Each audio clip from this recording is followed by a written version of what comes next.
Next మనం చూస్తే next question వచ్చేసి ఇండియన్ హిస్టరీలో which of the following acts introduced the system of open competitive examination for the civil services during the British India. మామూలుగా అప్పట్లో civil సర్వీసులు అనమాట. Civil సర్వీసులు ఉన్నాయి కదా ఇప్పుడు కూడా మనకి. ఈ సివిల్ సర్వీసులకు సంబంధించి పరీక్ష కండక్ట్ చేసేవాళ్ళు అనమాట. అప్పట్లో ఐసీఎస్ అని చెప్పేవాళ్ళు.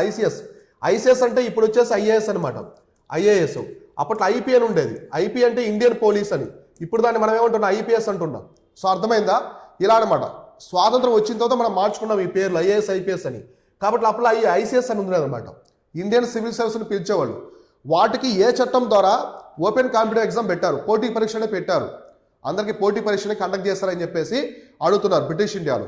ఇక్కడ ఏమి ఇచ్చారంటే charter act 1813, charter act 1853, Indian council act of 1861, government of India act 1858.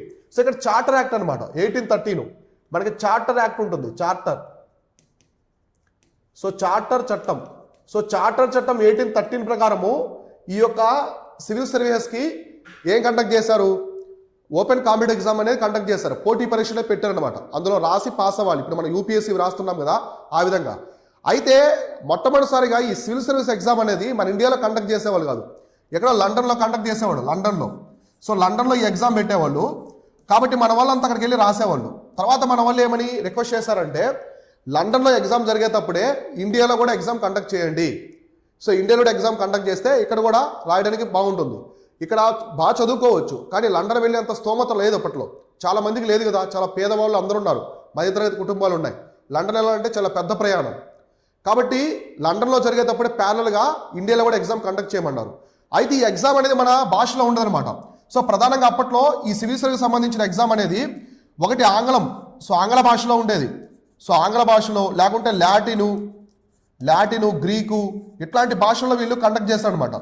So ఇలాంటి భాషల్లో కండక్ట్ చేస్తారు. అయినప్పటికి కూడా మన భారతీయులు కష్టపడి ఎంతో శ్రమించి ఆంగ్లం అంటే ఇంగ్లీష్ నేర్చుకుని ఆ ఎగ్జామ్ పాస్ అయ్యారు. సత్యేంద్రనాథ్ సిన్హా కావచ్చు, సుభాష్ చంద్రబోసు, వీళ్ళందరూ కూడా సత్యేంద్రనాథ్ ఠాగూర్ అనమాట. సో చాలా మంది ఉంటారు. వాళ్ళందరూ కూడా పాస్ అయ్యారు ఐసీఎస్ ఎగ్జామ్. సుభాష్ చంద్రబోస్ కూడా, మన నేతాజీ సుభాష్ చంద్రబోస్ గారు కూడా ఐసీఎస్ ఎగ్జామ్ పాస్ అయ్యారు.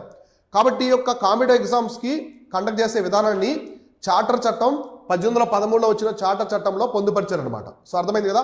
ఇలాంటివి చూసుకోండి. తర్వాత మీరు 1853కి సంబంధించి ఈ యాక్ట్కి సంబంధించి కూడా ఈ చట్టాలకు సంబంధించి ఎటువంటి ప్రొవిజన్స్ ఉన్నాయో కూడా చూడాలి. అంటే మీరు చదివేటప్పుడు మోడర్న్ ఇండియాలో కొన్ని ఉంటాయన్నమాట. యాక్ట్స్ అండ్ పాలసీస్ అంటారు. బ్రిటిష్ వాళ్ళు తెచ్చిన విధానాలు, అలానే చట్టాలు ఏమున్నాయో క్లారిటీగా చదవండి. ఎక్కువ ప్రొవిజన్స్ అనేవి ఎగ్జామ్లో రిపీట్ అవుతూ ఉంటాయి.